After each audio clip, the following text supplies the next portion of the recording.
जाएगी। और बेटे के अंदर एक भावना नहीं कि मेरा बाप है तो बाप के लिए भी मुझे कुछ करना चाहिए। बाप अपने रास्ते में, बेटा अपने रास्ते में, दोनों के बीच में कोई भावनात्मक संबंध अब नहीं रह गया है। ये सब आने वाला है अभी भारत में भी। यूरोप अमेरिका में तो आ चुका है, अब भारत में भी आने वाला है। और भारत में इमोशनल टेंशन आ चुकी है। पहले मेंटल टेंशन होता था, अब इमोशनल टेंशन आ चुकी है। इसका प्रमाण क्या है? भारत के प्राचीन भारत में आप पढ़िए, आपको कहीं भी पुराण में, आपके रामायण में, महाभारत में कहीं भी तालाब का, डाइवर्स का केस पढ़ने सुनने में नहीं मिलेगा। प्राचीन भारत में कहीं तालाब नहीं होता था भारत में। आज यदि तालाब का केस देखना है तो किसी भी कोर्ट में चले जाइए, तालाब का केस पे फाइल का फाइल पड़ा हुआ है। ये फाइल पर फाइल बताता है कि इमोशनल टेंशन आ चुका है। पति पत्नी का संबंध भावनात्मक होता है। अब पति पत्नी के बीच भावना नहीं है, केवल दिमाग है। पत्नी के अंदर भी दिमाग बहुत बड़ा हुआ है, पति के अंदर भी दिमाग बहुत बड़ा हुआ है।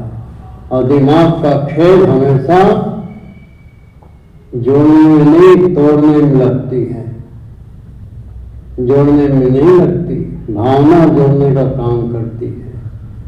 तो इस तरह से भावना विहीन समाज अब आने वाला है। न माँ बाप को, न पति पत्नी को, किसी एक दूसरे को मानने को तैयार नहीं है। ये स्थिति आएगी इमोशनल टेंशन। तो इसके बाद आएगा इंटेलेक्चुअल टेंशन। ये तो और भी बहुत खतरनाक है, बौद्धिक तनाव।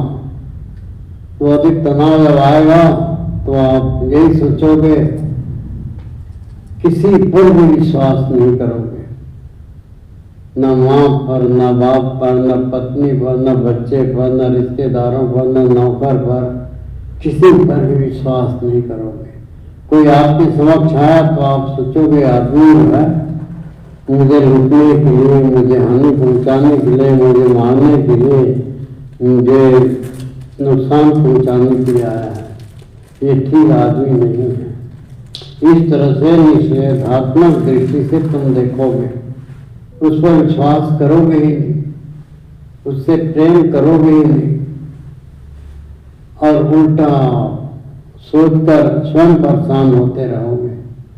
और सोचोगे जो भी व्यक्ति मिलेगा सब पर उल्टे विचार रखकर स्वयं परेशान हो गए। और सोचोगे समाज के लोग बिल्कुल ठीक नहीं हैं, ये सब मुझे हानि पहुंचाना चाहते हैं, मुझे मारना चाहते हैं, मुझे नुकसान पहुंचाना चाहते हैं, ये बिल्कुल ठीक आदमी नहीं है। ऐसे लोगों के बीच में क्यों जीना, इससे तो अच्छा है मर जाना अच्छा है। अंत में वो सुसाइड कर लेगा। जैसे यूरोप अमेरिका में सुसाइड हो रहा है। और ये सुसाइड कौन लोग करेंगे? जवान युवक और युवती। बूढ़ा बुढ़ी लोग नहीं करेंगे, जवान युवक और युवती। ये यूरोप अमेरिका में हो रहा है, यहाँ भी रक्तदान होने लग गया है, आने वाला है ये समय। फिर इसके बाद इंटेलेक्चुअल टेंशन के बाद आएगा अहंकारिक तनाव, इगोइस्टिक टेंशन। जब आएगा तो आदमी सोचेगा मैं ही सब कुछ हूँ, मुझे ही मानो, मुझे समझो, मेरी आराधना करो, मेरी उपासना करो, मेरी पूजा करो, मैं ही सब कुछ हूँ, मेरे सिवाय दुनिया में कोई नहीं है। ऐसे प्रवृत्ति के लोग पैदा होंगे। जैसे रावण बोलता था, जैसे कंस बोलता था, ऐसे ही प्रवृत्ति के लोग पैदा होंगे।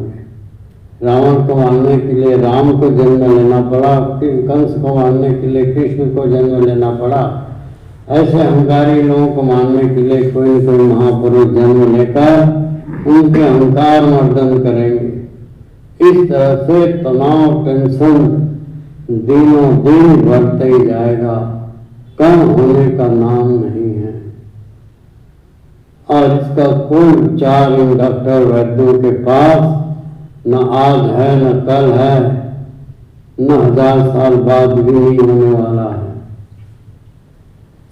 तो इन तमाम टेंशन को दूर करने के लिए क्या करें?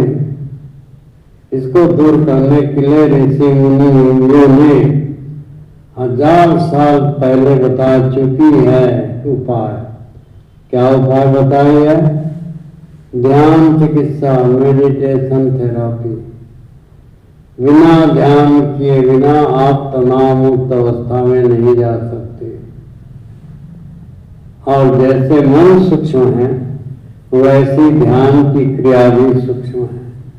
तो सूक्ष्म का इलाज सूक्ष्म चीज से ही संभव होगा। सूक्ष्म का इलाज स्थूल दवाइयों से नहीं होने वाला है। तो इस तरह से ये मन शरीर की गतिविधियों के संदर्भ में एक रूपरेखा आपको बता दिया है, जो भविष्य में आने वाला है, होने वाला है। और मन शरीर में होता है इच्छा शक्ति। इच्छा, आपकी इच्छा हुई, प्राण से ने क्रिया की, आप यहाँ आ गए। जब तक इच्छा नहीं थी आप यहाँ नहीं आए थे। तो हमारी सभी गतिविधियां इन्हीं दोनों से संचालित होती हैं। अब मानव शरीर में इच्छा हुई, अब प्राण शरीर में क्रिया हुई। तो ये प्राण शरीर क्या है? प्राण शरीर को समझने के लिए जैसे आपके कमरे में, आपके घर में बिजली की फिटिंग है, बल्ब जल रहा है, ट्यूबलाइट जल रही है, पंखा, AC, TV, fridge, washing machine, charger, सब यंत्र लगे हुए हैं, सब यंत्र काम कर रहे हैं। यदि करंट ना हो तो ये सब यंत्र जड़वत हो जाएंगे, बेकार हो जाएंगे। ठीक इसी तरह से आपके शरीर में जब तक प्राण है तब तक आपका जीवन है। जिस दिन प्राण निकल जाएगा ये शरीर मुर्दा बन के पड़ा रहेगा। मुर्दे के पास आंख है परंतु देखती नहीं, कान है परंतु सुनती नहीं, दिमाग है परंतु सोचती नहीं, समझती नहीं, मुंह है परंतु न खाती है, न पीती है, न बोलती है, हाथ पैर है परंतु हिलती डुलती नहीं है, हृदय है परंतु धड़कता नहीं है। इन सब को गति देने वाला कौन है? प्राण। प्राण है तभी तक जीवन है। प्राण गया तो जीवन समाप्त हो गया। तो जैसे बिजली यहाँ है तो हमें पता है कि कोई न कोई पावर हाउस है जहाँ से बिजली की सप्लाई आ रही है। पावर हाउस का संबंध हर घर से, हर कमरे से, हर लैट्रिन बाथरूम से जुड़ा हुआ है बिजली के माध्यम से। ठीक इसी तरह से आपके शरीर में भी प्राण सप्लाई का पावर हाउस है। प्राण सप्लाई का पावर हाउस है। उस पावर हाउस को क्या बोलते हैं? उस पावर हाउस का नाम है नाभि। उस पावर हाउस का नाम क्या है? नाभि। नाभि से शरीर का निर्माण होता है। माँ के गर्भ में जब बच्चा का गर्भाधान होता है तो माँ के शरीर से जो भी पोषक तत्व है वो बच्चे के नाभि में जाता है और नाभि उस पोषक तत्व को 9 महीने संचारित करके बच्चे का स्वरूप तैयार होता है। जब बच्चे का स्वरूप तैयार हो जाता है तब नेचर, कुदरत जो है बच्चे को गर्भाशय से बाहर निकालता है। बाहर निकलने के बाद भाई या डॉक्टर लोग माँ के शरीर से जो बच्चे का संबंध नाल के माध्यम से है उस नाल को काट दिया जाता है और बच्चे को तुरंत रुलाया जाता है। बच्चा जब रोता है तो उसकी नाक से श्वसन क्रिया और मुंह से फीडिंग की क्रिया आरंभ हो जाती है। जब माँ के शरीर के अंदर था बच्चा तो इंटरनल फीडिंग लेता था माँ के शरीर से। अब बच्चा बाहर आ गया तो माँ के शरीर से एक्सटर्नल फीडिंग लेता है। जो कुछ भी आप खाते पीते हो वो सब नाभि क्षेत्र में चला जाता है और नाभि में स्थित वैश्वानर अग्नि, डाइजेस्टिव फायर, जठराग्नि आप जो पके हुए भोजन खाते हैं उसको डाइजेस्ट करता है और पचाकर रस, रक्त, मांस, मेद, हड्डी, मज्जा, शुक्र शोणित ओज बनाकर आपके शरीर को पोषित करता है। तो नाभि से शरीर का निर्माण है, नाभि से शरीर का लालन पालन पोषण है और नाभि से शरीर की संहार है, मृत्यु है। जब संहार होना होता है, मृत्यु का समय आती है तो हमारे शरीर के सभी प्राण शक्ति नाभि में एकत्रित हो जाते हैं और नाभि से ऊर्ध्वगमन या अधोगमन करके प्राण इस शरीर से निकल जाता है और मुर्दा यही पड़ा रहता है। तो नाभि से शरीर का निर्माण सृष्टि है, नाभि से शरीर का लालन पालन पोषण स्थिति है और नाभि से शरीर का लय है, संहार है। तो ब्रह्मा, विष्णु और महेश ये तीनों का कार्य केवल आपका नाभि करता है। नाभि इतना महत्वपूर्ण चीज है जिसको डॉक्टर वैद्य मानते हैं।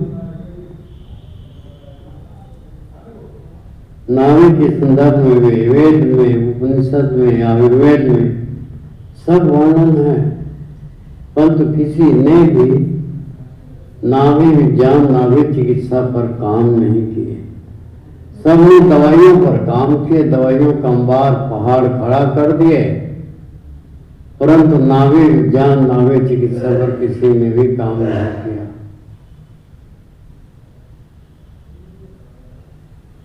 तो हमने अपने जीवन के 50 साल नाभि पर शोध कार्य करने में लगाए और नाभि के द्वारा सभी तरह के रोग बीमारियों का इलाज बिना दवाई, बिना ऑपरेशन के हम लोग यहाँ पर करते हैं। नाभि जो है हमारे शरीर का जड़ है। जड़ को यदि खाद पानी दोगे तो जड़ उस खाद पानी को पूरे पेड़ में संचारित करके सबको पहुंचा देता है और पेड़ सशक्त मजबूत बनना खड़ा रहता है। आप जड़ की सेवा नहीं करोगे, तना शाखा पत्ते की सेवा करोगे, जड़ सूख जाएगा तो पेड़ सूख जाएगा। तो हमारे शरीर का जड़ है नाभि। नाभि जितना मजबूत होगा उतने आपका तन मजबूत होगा, मन मजबूत होगा, भावना विचार मजबूत होंगे और जितना नाभि कमजोर होगा उतने आपके शरीर में रोग बीमारी का सब पैदा होंगे। आज की जितनी बीमारियां हैं वो नाभि की गड़बड़ी के कारण से बीमारी है और नाभि की गड़बड़ी में कोई दवा दारू काम नहीं करती। थोड़ी सी टेम्परेरी रिलीफ देता है परंतु पूरा स्थायी उपचार नहीं होता।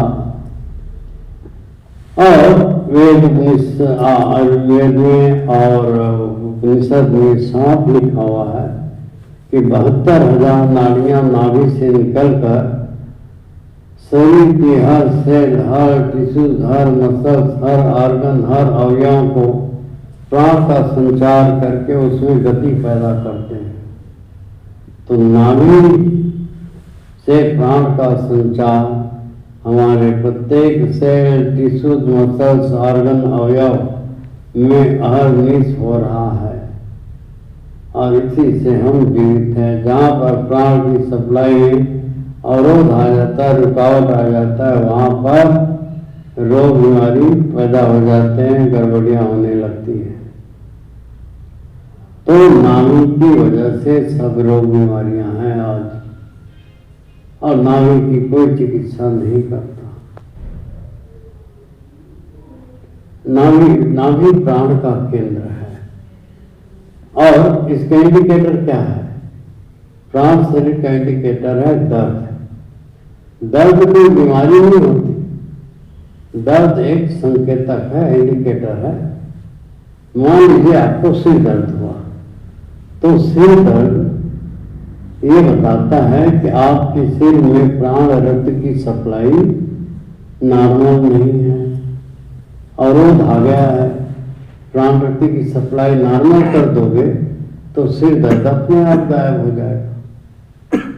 अवरोध को दूर कर दोगे आपका सिर दर्द गायब हो जाएगा।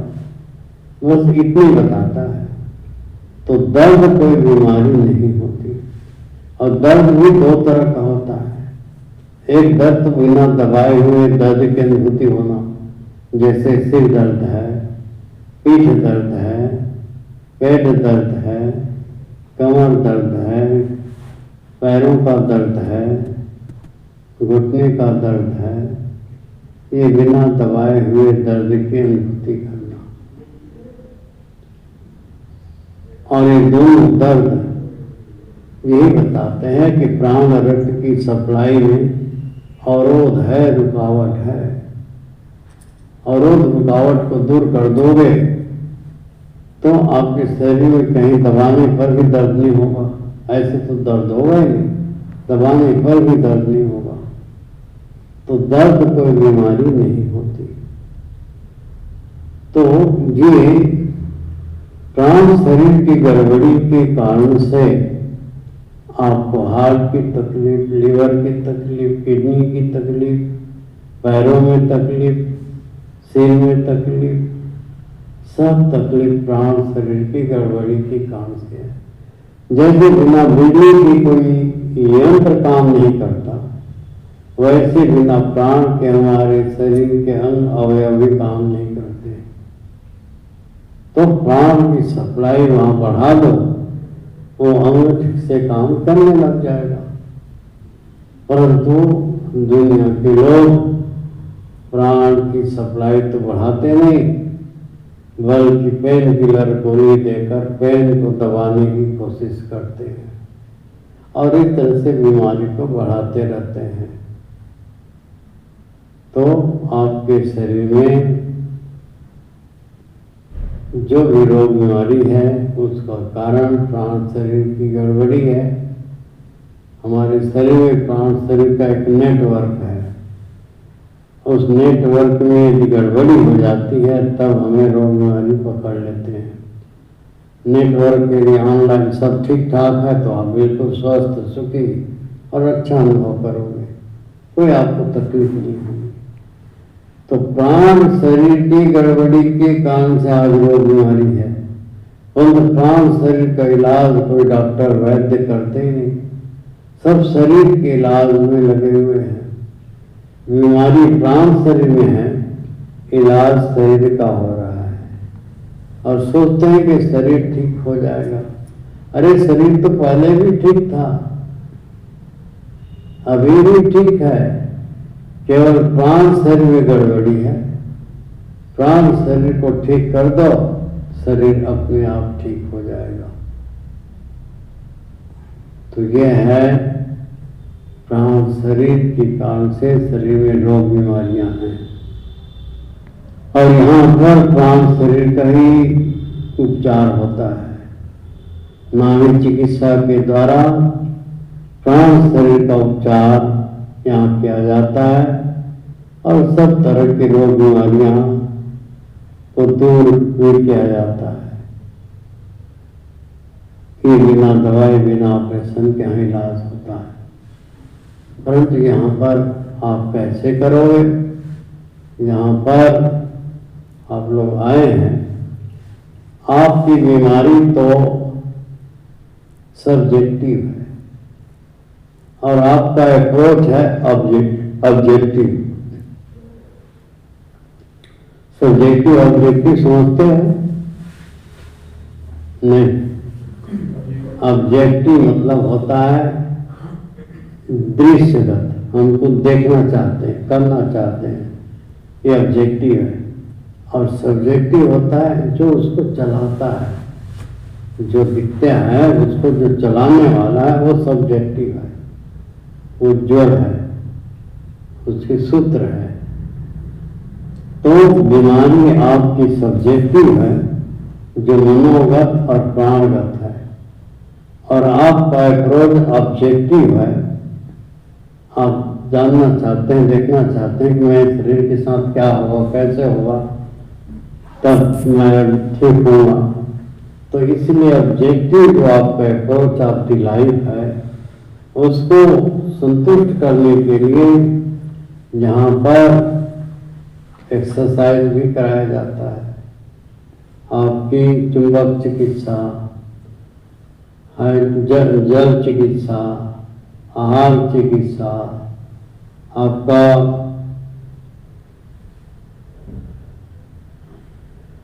सूर्य रश्मि चिकित्सा और नेत्रोपैथी की चिकित्सा,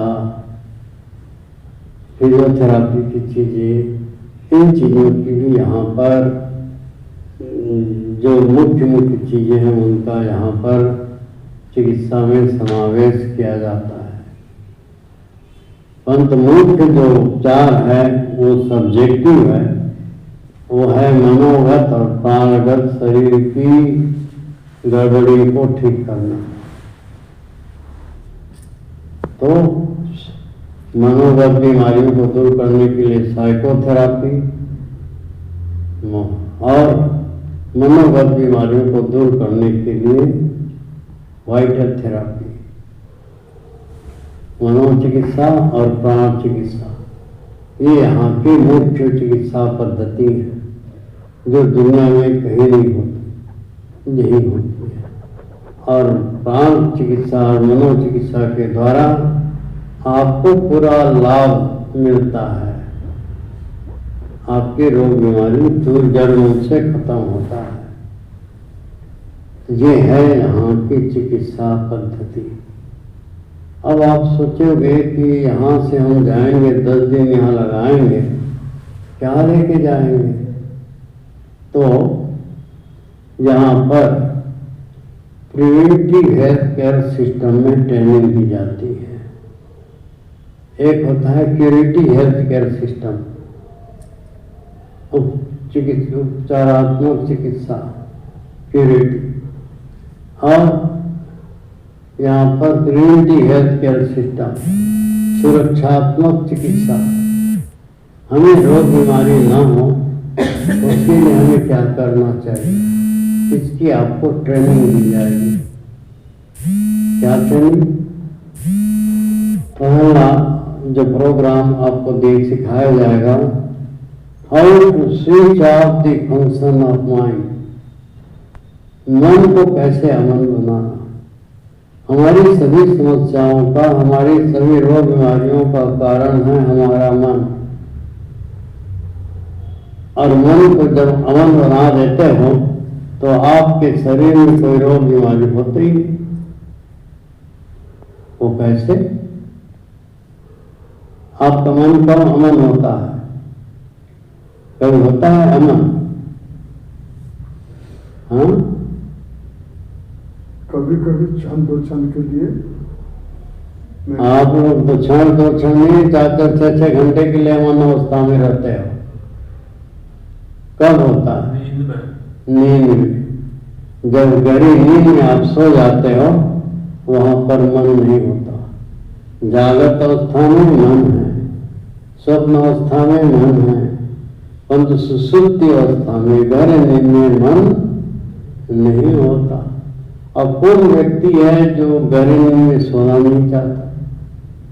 हर व्यक्ति गहरे नींद में सोकर सोना चाहता है, और जब वो सो के उठता है तो आदमी बिल्कुल फ्रेश, तरोताजा, दुरुस्त शरीर से भी मन से भी पूरा अच्छे होकर उठता है। तो ये मन ही हमारे रोग बीमारियों का कारण है, मन ही हमें भ्रमित कर रहा है।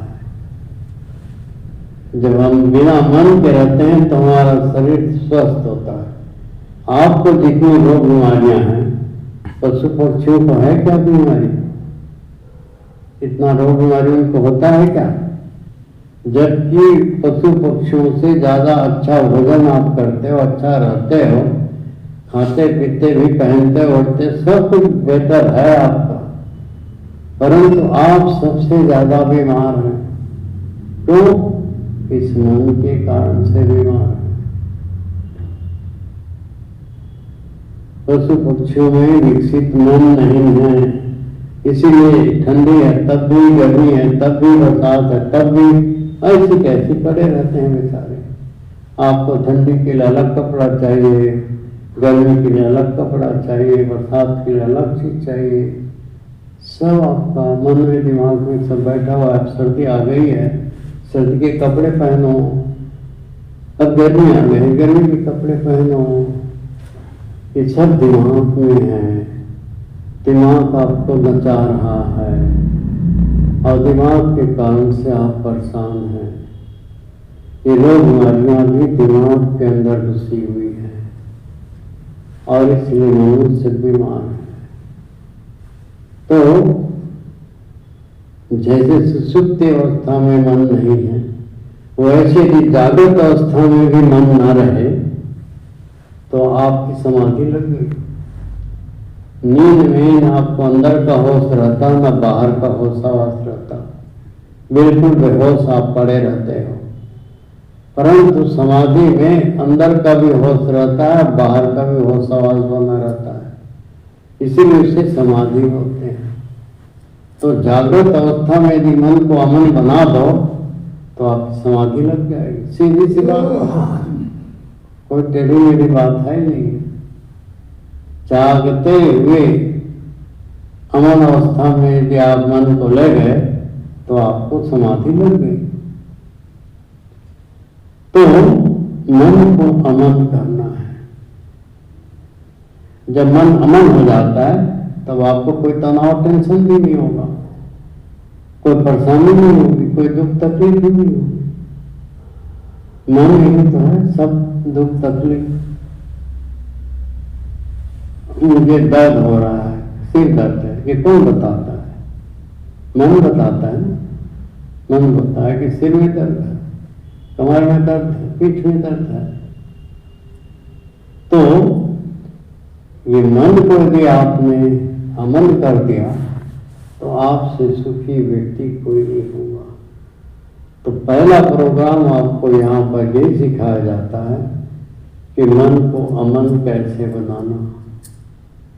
तो ध्यान की छोटी छोटी क्रियाओं के द्वारा मन को अमन अवस्था में ले जाकर नो माइंड स्टेज की अनुभूति कराना है। ये पहला प्रोग्राम यहाँ का है। दूसरा प्रोग्राम आर्ट ऑफ स्लीपिंग, कैसे सोना। हमें सोना नहीं आता, शरीर को सुलाने से नींद थोड़ी आती है। हम शरीर को कोमल गद्दों में सुला देते हैं, करवटें बदलते रहते हैं, तो नींद थोड़ी आती है। अरे नींद लाने के लिए मन को सुलाना सीख जाओ। मन सो गया तो शरीर सो गया, मन जग गया तो शरीर जग गया, है कि? तो परंतु मन को कोई नहीं सुलाना जानता, शरीर को सुलाना सब कोई चाहते हैं। अरे मन को सुला दो, शरीर अपने आप सो जाएगा।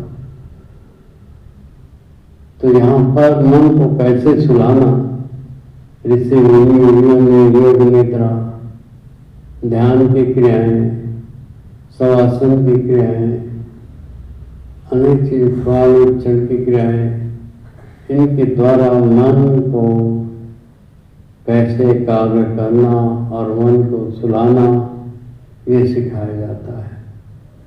ये दूसरा पॉइंट आप सीखेंगे। जब चाहोगे तब आप सोच सकते हो।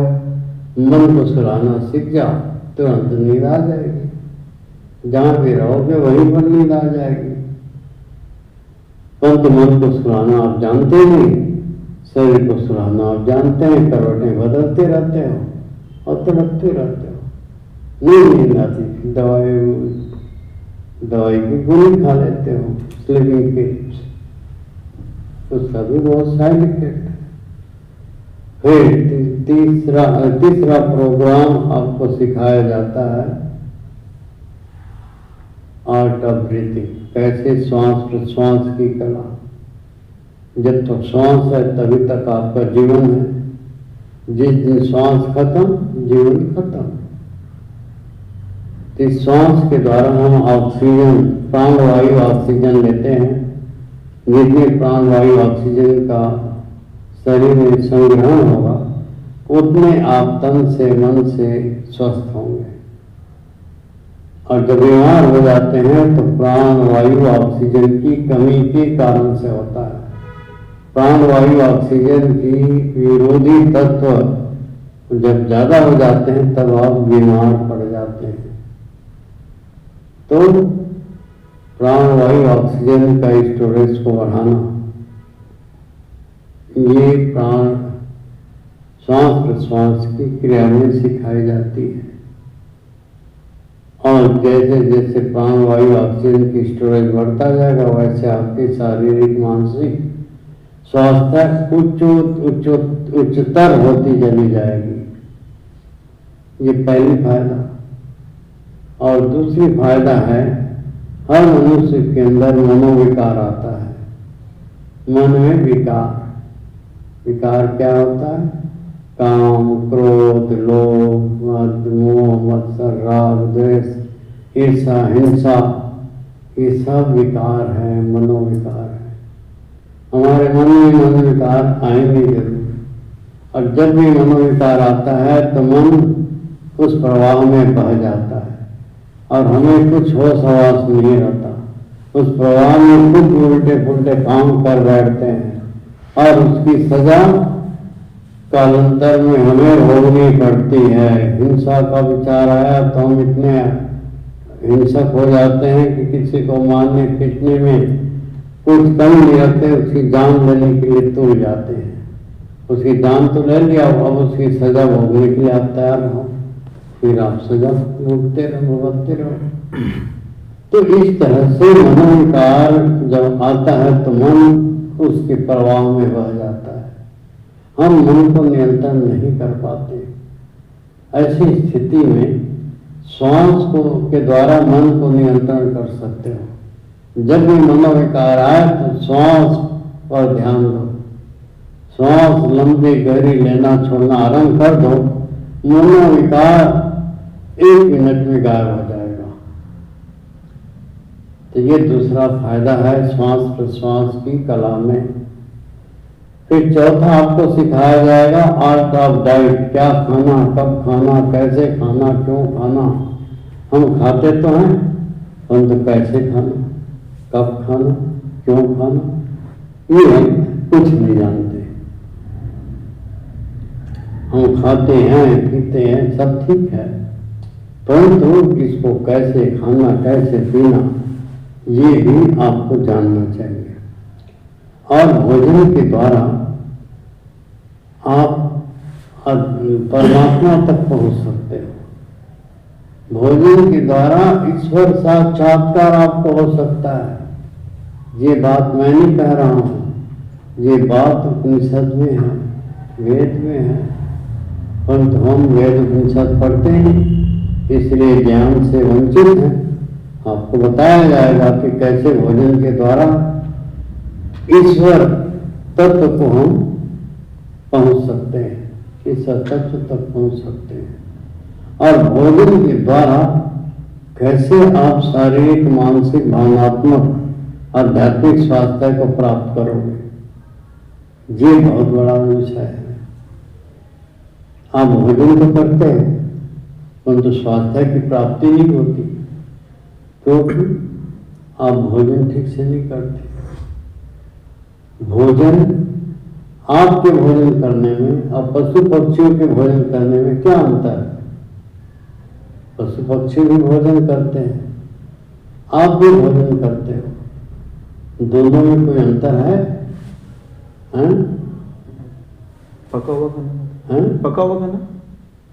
अरे ठीक है, पका हुआ भोजन आप खाते हो, लोग कच्चे भोजन खाते हैं, उनका वो भोजन है, आपका भी भोजन है, परंतु दोनों के भोजन करने में कोई अंतर है? आपके पास परमात्मा ने भावना दी है, परंतु आप भावनामय भोजन नहीं करते।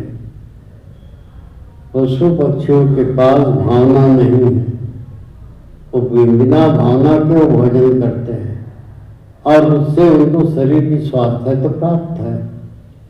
आपको तो शरीर की स्वास्थ्य भी प्राप्त नहीं है। भोजन तो बढ़िया से बढ़िया आप करते हो, परंतु शरीर आपका ठीक है ही नहीं, मन भी ठीक नहीं है। क्यों? क्योंकि आप भावनामय भोजन नहीं करते।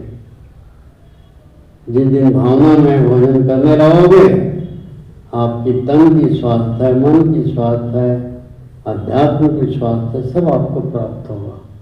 आपके पास जो परमात्मा ने भावना दी है उसका उपयोग करते हैं।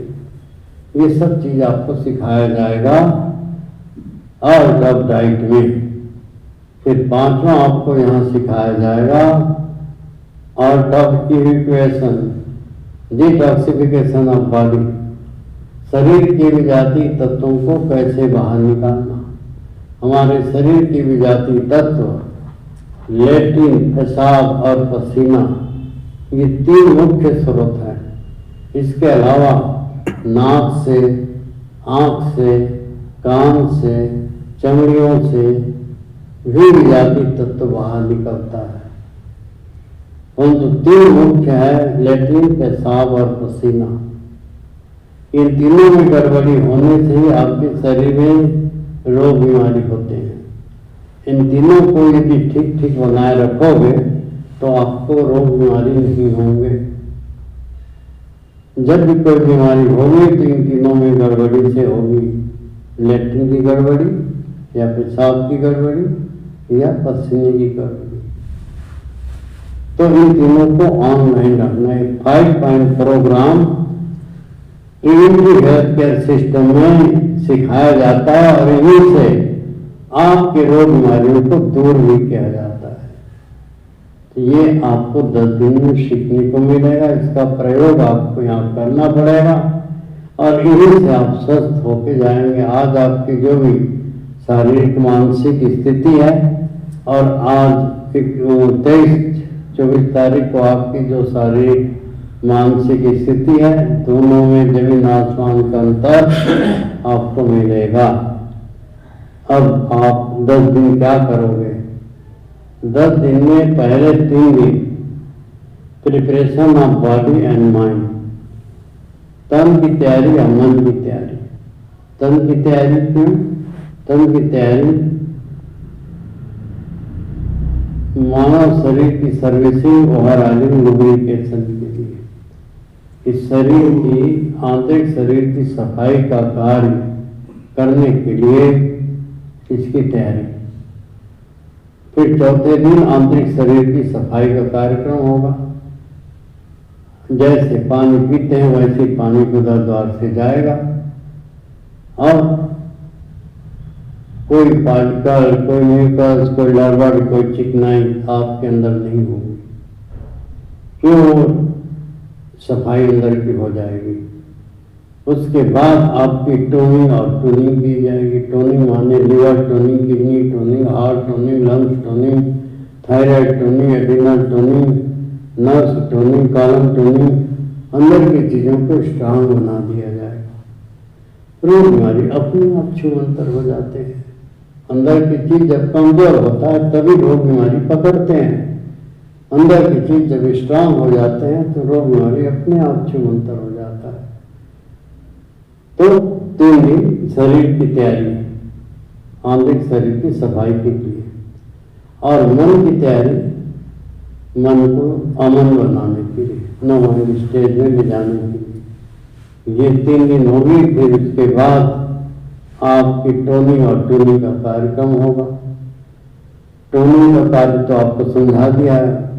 ट्यूनिंग क्या होता है? ट्यूनिंग में ब्रेन बॉडी कम्युनिकेशन, ब्रेन से शरीर की गतिविधियां चलती हैं और जितना ब्रेन और बॉडी का कम्युनिकेशन स्ट्रांग होगा उतने आप एक्शन में होंगे। जैसे बच्चा बोला कि खड़ा हो जा, फटाफट खड़ा हो जाएगा। बच्चे को बोला दौड़ लगा, 1 सेकंड में दौड़ लगाने लग जाएगा। परंतु बूढ़े आदमी को बोलो कि भाई खड़े हो जा, तो थोड़ा ऐसा करेगा, थोड़ा वैसा करेगा, फिर ये करेगा, 5 मिनट लगाए खड़े होने में। फिर उसको बोलो भाई थोड़ा दौड़ लगाओ तो चलो, तो फिर सोचेगा कैसे एक कदम फिर दूसरी कदम, समय लगा, क्योंकि उसके अंदर ब्रेन बॉडी कम्युनिकेशन नहीं है। बच्चे के अंदर ब्रेन बॉडी कम्युनिकेशन स्ट्रांग है, इसलिए फटाफट कर रहा है। तो ब्रेन बॉडी कम्युनिकेशन जितना स्ट्रांग होगा उतने आपका फिजिकल मूवमेंट स्ट्रांग होगा, एक्टिव होगा, और जितना डल होगा उतने आप डल होंगे। तो टोनिंग और ट्यूनिंग ये कार्यक्रम हुआ।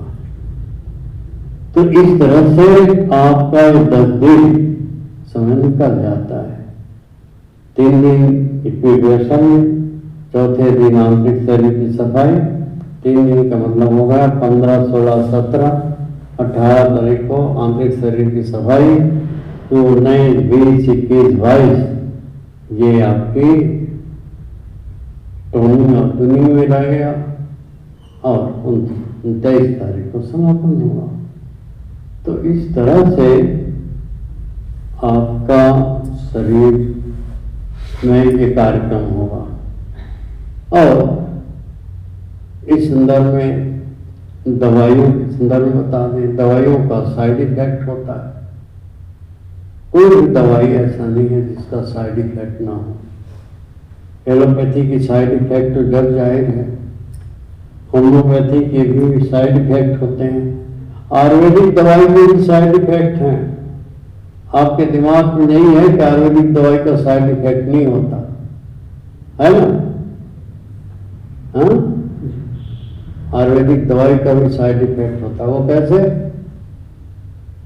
आप भोजन करते हो, आपके घरों में पाचक चूर्ण होता है जिसमें नमक, जीरा, अजवाइन, हिंग इत्यादि जो होते हैं खाने पीने के पदार्थ, वो चूर्ण खाते हो, पहले दिन खाते हो, भोजन एकदम फटाफट पच जाता है।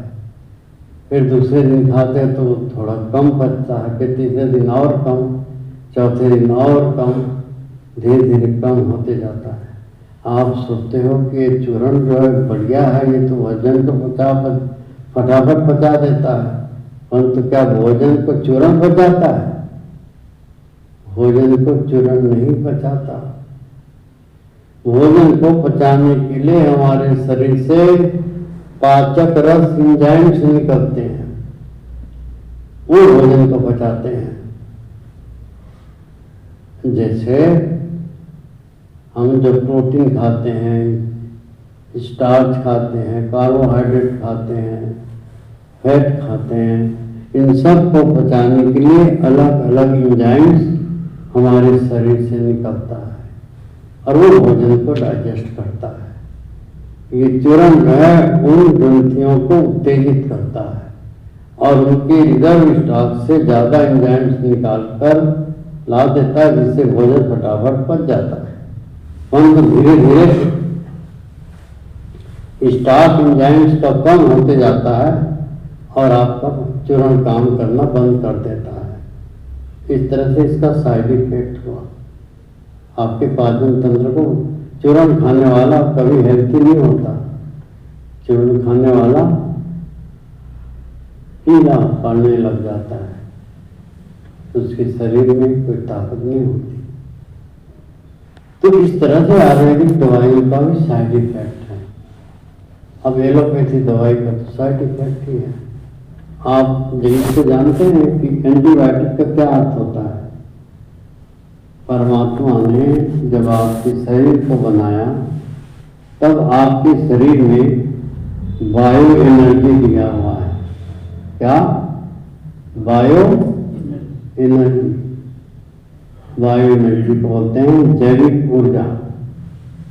और हर जीव जंतु को दिया हुआ है परमात्मा ने, चींटी से लेकर हाथी पर्यंत हर प्राणी को जितनी जिसकी जरूरत है उसके हिसाब से बायो एनर्जी दिया हुआ है और उसी का हम उपयोग करते हैं। और रात को जब सो जाते हैं तो वही बायो एनर्जी चार्ज होकर फिर दूसरे दिन उसको काम में लाते हैं, फिर दिन में खर्च कर देते हैं, फिर रात को सो जाते हैं फिर वो चार्ज हो जाता है, फिर उसको अगले दिन। ये रूटीन बना हुआ है। इस वायु एनर्जी के विपरीत जो एनर्जी होता है उसको बोलते हैं एंटी वायो एनर्जी। उसको बोलते हैं एंटी वायो एनर्जी। और उसकी दवाई का नाम क्या है? एंटीबायोटिक। जब आपको सर्दी जुकाम होता है, सर्दी जुकाम कब होता है? जब आपके शरीर में कफ एलिमेंट ज़्यादा बढ़ जाता है तो शरीर की वायु एनर्जी उसको ज़्यादा मात्रा को बाहर निकालने के लिए सर्दी जुकाम ला देता है। परंतु आप सर्दी जुकाम हुआ तो डॉक्टर के पास चले गए, डॉक्टर ने आपको एंटीबायोटिक की गोली खाने को दे दिया, आप गोली खा लिए, आपकी सर्दी जुकाम तुरंत दूर हो गया, आप खुश हो गए। जब तक एंटीबायोटिक की गोली की असर रहेगा तब तक आपको सर्दी जुकाम नहीं होगा। और जैसे गोली का असर समाप्त हुआ फिर वायु एनर्जी काम करेगा, फिर सर्दी जुकाम होगा, फिर डॉक्टर के पास जाओगे, फिर स्ट्रॉन्ग एंटीबायोटिक की गोली देगा और 3 दिन की बजाय 5 दिन 7 दिन की खाने को बोलेगा। इस तरह से डोज बढ़ता चला जाएगा और आपके अंदर कफ जो है जमता चला जाएगा। फिर आपको सांस की तकलीफ, फिर स्किन प्रॉब्लम, सांस दमा, फिर स्किन प्रॉब्लम, इस तरह से बीमारी, पहले साइनस होगा, आपके सांस की तकलीफ, फिर दमा, इस तरह से बढ़ता चला जाता है। इस तरह से एंटीबायोटिक का असर है। फिर दूसरी दवाई क्या है? Pain killer. जब भी दर्द हुआ तो पेन किलर गोली खा लो। आपको मान लीजिए घुटने में दर्द है, घुटने में दर्द है, आप डॉक्टर के पास गए, डॉक्टर ने गोली दिया, एक पेन किलर गोली, आपने खाया, आपका घुटने में दर्द ठीक हो गया, आप खुश हो गए। परंतु ये भ्रम है आपका। घुटने की दर्द की अनुभूति कहाँ होती है? घुटने में दर्द है, इसकी अनुभूति आप कहाँ पर करते हो? हैं? बोलो बोलो। मन में। हाँ, दिमाग में होती है। शरीर में कोई भी तकलीफ होती है तो उसका रिफ्लेक्शन जाता है ब्रेन में। ब्रेन बताता है कि आपके दाहिने घुटने में तकलीफ है, कि बाएं पैर में तकलीफ है, कि शरीर के किस भाग में तकलीफ है, ये ब्रेन बताता है। आपने पेन किलर गोली खाई, 10-15 मिनट के बाद, आधा घंटे के बाद आपका दर्द गायब हो गया, घुटने का दर्द। तो कैसे? जो घुटने से सेंसरी नर्व, संवेदात्मक नाड़ी जो जाती है ब्रेन में, उस ब्रेन नर्व को इस गोली ने पैरालाइज कर दिया। अब घुटने की दर्द की मैसेज ब्रेन को नहीं मिल रही है। फिर आप ब्रेन में सोचने लगे, अब मेरा घुटने में कोई तकलीफ नहीं है, मैं चल फिर सकती हूँ। ये है धोखा। ये पेन किलर खाना धोखे की इलाज है। आप ठीक नहीं हुए और इसीलिए पेन किलर गोली खाने वालों का अंत में पैर काम नहीं करना, कमर काम नहीं करना, चलने फिरने में दिक्कत होना, ये सब तकलीफ आराम होता है, क्योंकि नस नाड़ियाँ जाम हो जाती है। तो इस तरह से पेन किलर गोली की साइड इफेक्ट है। फिर नींद की गोली खाते हैं। आप एक नींद की गोली खाए, 3-4 घंटा सो गए, तो यदि 10-20 गोली खा लो तो ज्यादा घंटे सोगे ना? हाँ? अरे एक गोली खाने से 3-4 घंटा सोए तो 10 गोली खाओगे तो 30-40 घंटे तो सो ही जाओगे। हाँ?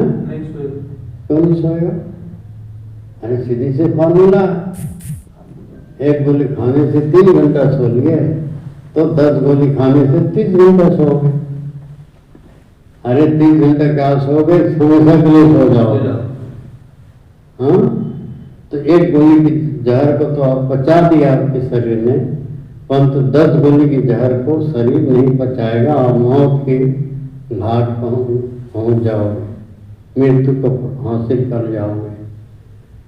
तो नींद की गोली एक तरह से जहर है। फिर एलोपैथी में क्या दवाई देते हैं? स्टेरॉइड। जब कोई डॉक्टर वैद्य की कोई भी दवा दारू काम नहीं करती तब डॉक्टर देता है स्टेरॉइड। स्टेरॉइड के लिए कहा जाता है ये लाइफ गिविंग लाइफ टेकिंग है। ये जीवन को देने वाला भी है और जीवन को हरण करने वाला भी है। एक तरफ आपको जीवन देगा, एक तरफ आपका जीवन को हरण कर देगा। ये ऐसी दवाई होगी। स्टेरॉइड खाने के बाद कोई दूसरी दवाई काम नहीं करती और अंत में डॉक्टर लोग स्टेरॉइड दे देते हैं। जो आप शीट की नेला लेते हैं इसमें स्टेरॉइड होता है, नेबुलाइजर लेते हैं इसमें स्टेरॉइड होता है, स्किन प्रॉब्लम में जो ऑइंटमेंट प्रयोग करते हैं इसमें स्टेरॉइड होता है। ये बीमारी को दूर नहीं करती परंतु ऊपर से रिलीफ दे देती है, राहत पहुंचाती है टेम्पोरेरी स्टेरॉइड और नुकसान अधिक करती है। तो इस तरह से एलोपैथी दवाई का तो साइड इफेक्ट जग जाहिर है। तो इस तरह से दवाइयों का सेवन करना स्वास्थ्य के लिए हानिकारक है।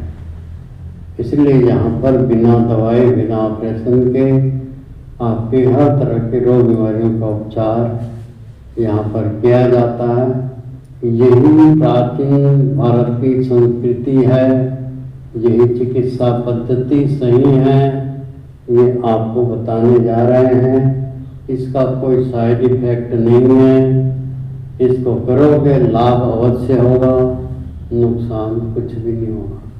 और आप अपनी बीमारी आप स्वयं दूर करोगे, ये नहीं सोचो कि स्वामी जी दूर करेंगे। आप अपनी बीमारी आप स्वयं दूर करोगे ताकि आपको आत्मविश्वास हो कि मैंने इस तकलीफ को अपने आप इस तरह से दूर किया है।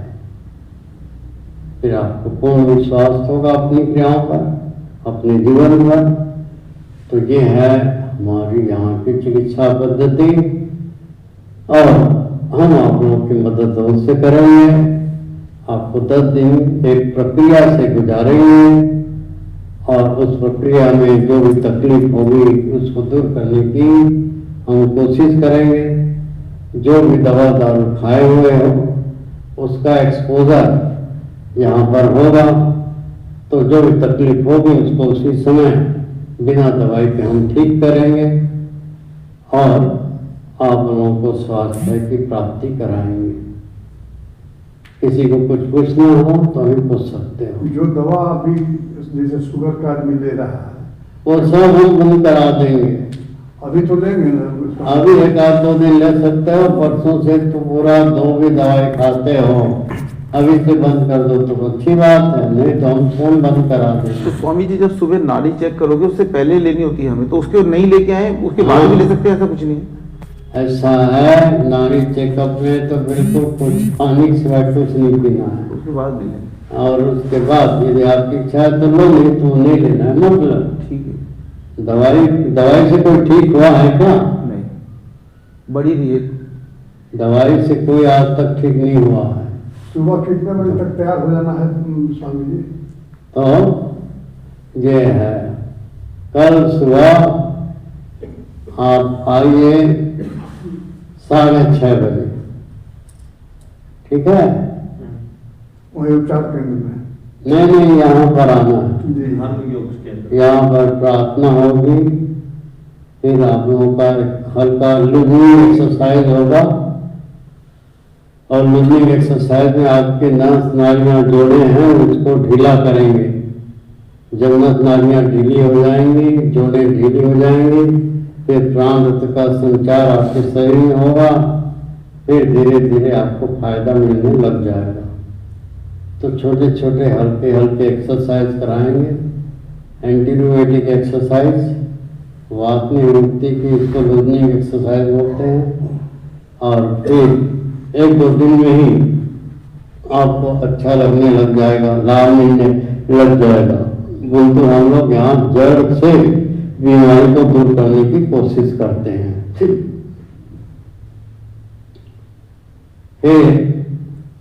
इसके बाद एक्सरसाइज के बाद जिन लोगों का डायग्नोसिस नहीं हुआ है उनका डायग्नोसिस होगा, और जिनका डायग्नोसिस हो चुका है उनका ट्रीटमेंट होगा। और इस तरह से ये होने के बाद फिर आप ट्रीटमेंट होने के बाद या डायग्नोसिस होने के बाद, चुंबक लगाने के बाद आप नाश्ता करने जा सकते हो। फिर भोजन के साथ कल भोजन कैसे करना, इस संदर्भ में भोजन के साथ, भोजन मंत्रों के साथ कल कराया जाएगा।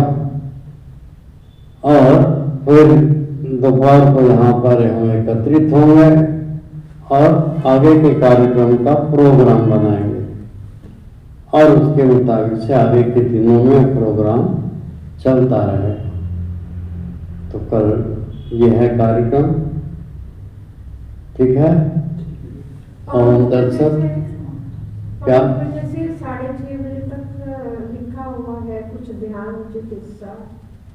अभी नहीं, अभी ध्यान चिकित्सा वगैरह कुछ नहीं लिखा है, कल सब सुनिश्चित करेंगे। अभी 6:30 बजे कल आना, फिर अगले कल का कार्यक्रम मैंने बता दिया। आगे का कार्यक्रम कल दोपहर को सुनिश्चित करेंगे। शरीर स्थिर, कमर रीढ़ की हड्डी गर्दन से सीधा, कायस्थैर्यम स्टेडीनेस ऑफ बॉडी का अभ्यास, नो मूवमेंट प्लीज। पत्थर की मूर्ति की तरह, स्टैच्यू की तरह आपका शरीर निश्चल स्थिर दृढ़ रूप से बैठा हुआ हो, नो मूवमेंट प्लीज। कायस्थैर्यम स्टेडीनेस ऑफ बॉडी का अभ्यास। चेहरे में किसी भी प्रकार का खिंचाव, तनाव, स्ट्रेन, सिकुड़न नहीं होनी चाहिए। रिलैक्स फेस, छोटे बच्चों के चेहरे की तरह खिला हुआ चेहरा हो। एक एक श्वास प्रश्वास पर ध्यान दें। जो श्वास अपने आप अंदर जाती है और जो श्वास अपने आप बाहर आती है, उन आने जाने वाले प्रत्येक श्वास प्रश्वास को देखो। एक भी श्वास भूलना नहीं।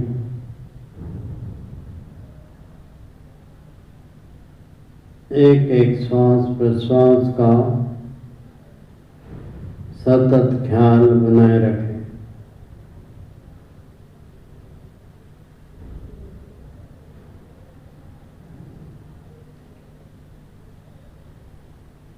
जैसे जैसे श्वास पर ध्यान देंगे, श्वास लंबी, गहरी और सूक्ष्म होती जाएगी। जब श्वास लंबी, गहरी और सूक्ष्म होगी तो आपके शरीर में प्राणिक हलचल, मूवमेंट भी शांत, गंभीर और समरस होता जाएगा। फिर मन भी शांत, गंभीर और एकरस होने लगेगा।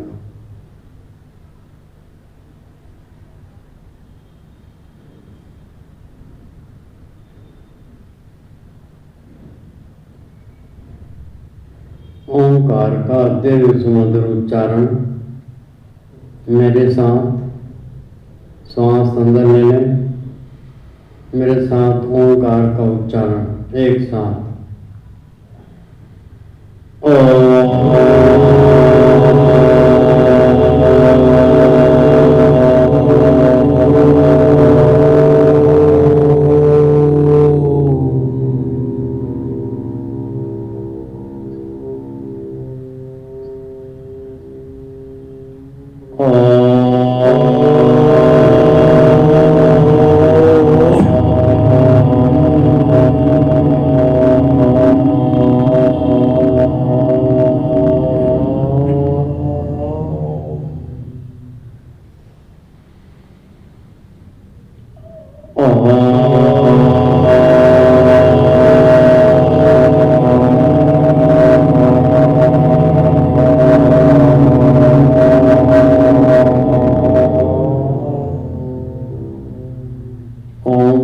के ध्वनि स्पंदनों का मानसिक ख्याल जो आपके अंदर और बाहर ओंकार की ध्वनि तरंगित हो रही है, वाइब्रेट हो रही है, उन तरंगों को मन से पकड़िए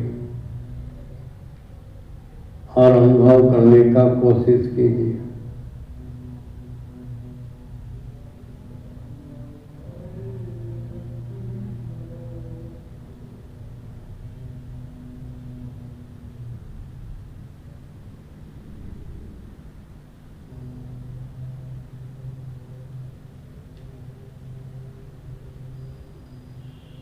ओम तत्सत। हाथों को मान लीजिए और चेहरे में फेरते हुए आँख खोल लीजिए।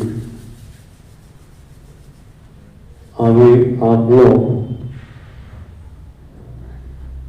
कि जो भी कमरे में सुख सुविधाएं मिली हुई है उनका सदुपयोग कीजिए, दुरुपयोग नहीं करना। जब भी पानी है, बिजली है, पानी है, इनका सदुपयोग कीजिए। इधर का जो भी उपयोग करते हो तो और